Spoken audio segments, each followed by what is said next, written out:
सीमा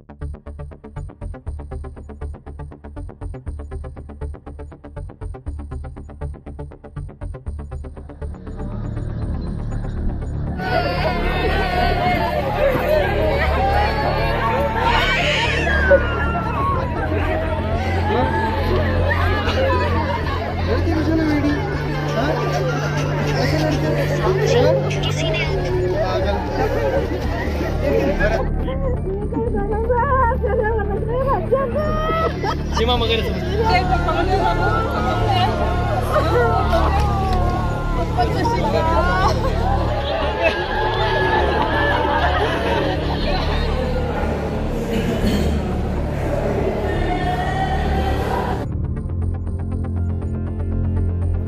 नमस्कार, मैं हूं आदित्य सिंह। इस वक्त हम नवापुर के उसी गांव में उपस्थित हैं। ये 7C का परिवार मेरे साथ में उपस्थित है। ठीक 1 महीने 3 दिन के बाद आज परिवार के 12 सदस्यों की रिहाई हुई है। 29 जुलाई को इनकी गिरफ्तारी हुई थी। आज सभी को रिहा किया गया है। आप तस्वीरें देख पा रहे हैं। परिवार के वो सदस्य यहाँ पर उपस्थित जितने परिवार के लोग दिखाई दे रहे हैं, इसमें से किसी का चाचा, किसी का मामा, किसी का पिता, किसी का भाई, किसी का बेटा आज रिहा हुआ है। और परिवार का माहौल आप देख पा रहे हैं। ठीक 1 महीने 3 दिन के बाद माता, बहनें और जो पत्नियां हैं वो अपने परिवार के सदस्यों से मिलने के बाद में किस तरीके से भावुक हो उठी हैं, इसकी तस्वीरें आप साफ तौर पर देख पा रहे हैं। आज से ठीक 1 महीने 3 दिन के पहले जो वाकया घटित हुआ था उसकी तस्वीरें हमने आप तक लगातार पहुंचाई थी। हालात आप लगातार देख रहे थे और आज की स्थिति आप देखिए। हालांकि ये 12 लोग जो हैं ये अभी इनकी मनोस्थिति नहीं है बोलने की।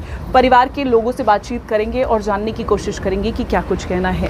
क्या कहेंगे आज आपके परिवार के 12 सदस्य लोग जो जिन्हें गिरफ्तार किया गया था आज रिहा हो गए हैं?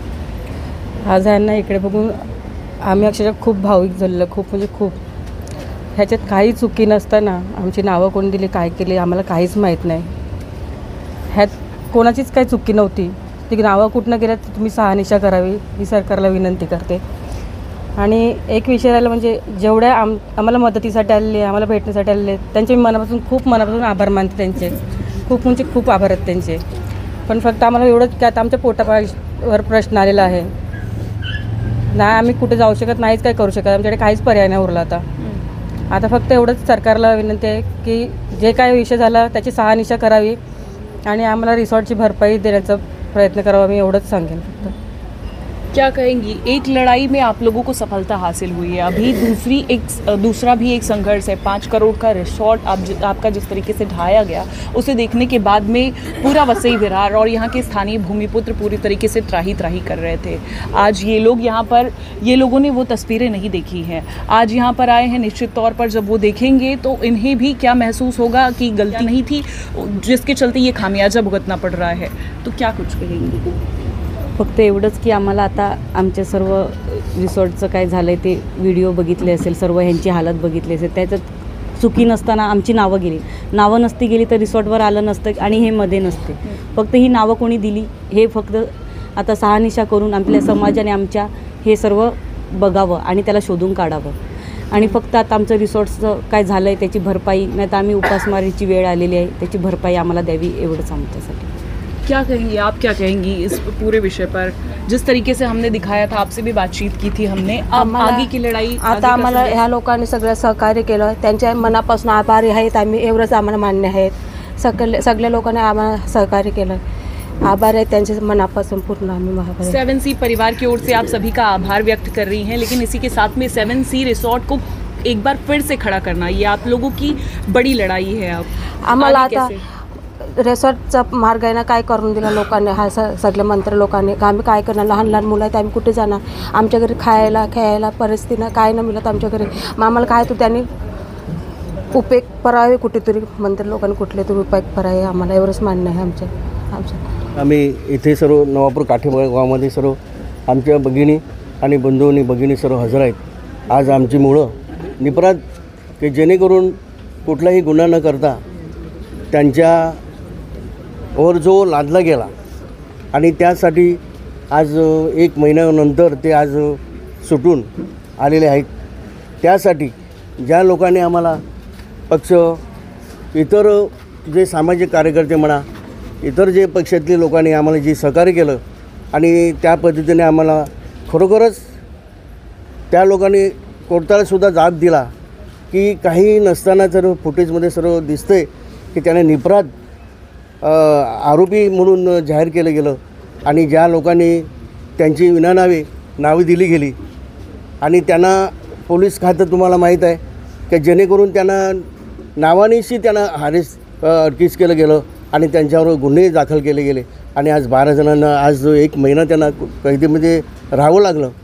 खरोखरच जी मुलं आहेत त्यांच्या चेहऱ्यावर बघितल्यानंतर खरं असे शेती करणारी माणसं का आयुष्यात त्यांनी कधी कोणाच्याबरोबर मारामारी कोणावर कोणाचं वाईट न बघता त्यांना जर 1 महिना जरा त्यांच्या परिवारापासून वंचित राहिले आणि कैदीत राहणं गेल्यानंतर कसं जीवन जगले असेल त्यांना त्यांचा अनुभव खरोखरच आले असेल आणि आमच्या सर्व परिवाराला फार वाईट वाटलेलं आहे आणि आज खरोखरच 1 महिना आम्ही त्यांच्या अख्खे संपूर्ण गावातले लोक त्यांच्या पाठीशी आणि ज्या लोकांनी आम्हाला कोर्ट कचेरीकरता सहकार्य केलं गेलं आणि खरोखरच म्हणजे विना पैशाने त्याही सहकार्य केलं गेलं की त्यांची सहानुभूती जागी झाली की जेणेकरून 7 सी रिसॉर्ट जे पाडलं गेलं ते खरोखरच खुनशीरुपीने पाडलं गेलेलं आहे की किंवा जो मॅसेज व्हायरल झाला तो खरोखरच चुकीचा गेला आणि त्यानुसार ते आपले महाराष्ट्राचे मुख्यमंत्री यांनी जो आदेश दिला असे ते अधिकारी म्हणतो मी स्वतः तिथे आतमध्ये होतो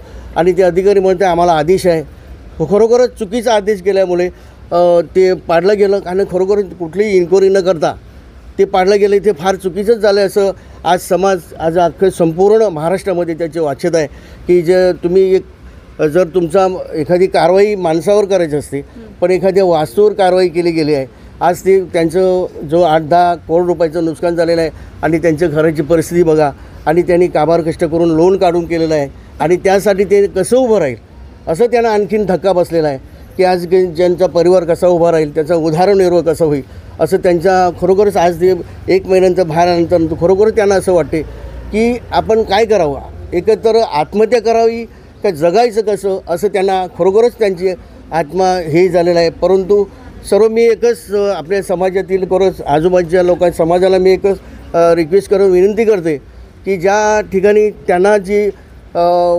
मदतरूपी त्यांना द्यायची असेल त्यांनी सर्वांनी फुल न फुलाचे पाकले द्या हरकत ना आम्ही स्वीकारू आणि पनोरूपी कसं ते उभं राहील याची सर्वांनी दक्षता घ्यायची आहे आणि सर्व आमच्या मांगेला समाजातील आगरी समाजानं कॅथोलिक समाज आहे इतर जो महाराष्ट्राचे सर्व जे दानशूर लोक आहेत त्यांची ते तयार आहेत देण्यासाठी तर दिलं तर हरकत नाही घेऊ आणि पनोरूपी त्यांना कसं धंद्याला मग कामाला लावायचं आहे मग त्यांना धंदा कसा उदाहरणाचा उभा राहील ही सर्वांनी त्यांना मदत करायची आहे आणि एवढंच मी बोलतो आहे आणि आजच्या खरोखर त्यांची परिस्थिती ही नसल्यामुळे ते बोलू शकत नाही परंतु आम्ही त्यांच्या वतीने तुम्हाला आमचे 2 शब्द बोलतो आहे. तो आप समझ पा रहे हैं हमने लोगों से बातचीत की लोगों की अभी मनस्थिति सिर्फ एक है कि किस तरीके से आगे रिसॉर्ट को किस तरीके से खड़ा करना है और साथ ही जो वीडियो आप सभी ने देखा था जिसमें साफ तौर पर दिखाई दे रहा था मिलिंद मोरे नाम के जो शिवसैनिक थे उन्हें हार्ट अटैक आने के चलते उनकी मृत्यु हुई थी बावजूद उसके 12 लोगों का नाम गया जांच पड़ताल जारी हुई जिसके बाद इन सभी लोगों को गिरफ्तार किया गया था जिसके बाद परिवार की जो रीढ़ की हड्डी है वो पूरी तरीके से टूट चुकी है चरमरा चुकी है अब आर्थिक व्यवस्था भी पूरी तरीके से गड़बड़ाई हुई है आगे क्या कुछ होता है कैसे होता है आगे की लड़ाई किस तरीके से ये परिवार लड़ता है और यहाँ के स्थानीय भूमिपुत्र किस तरीके से उनका साथ देते हैं ये सब कुछ देखना होगा.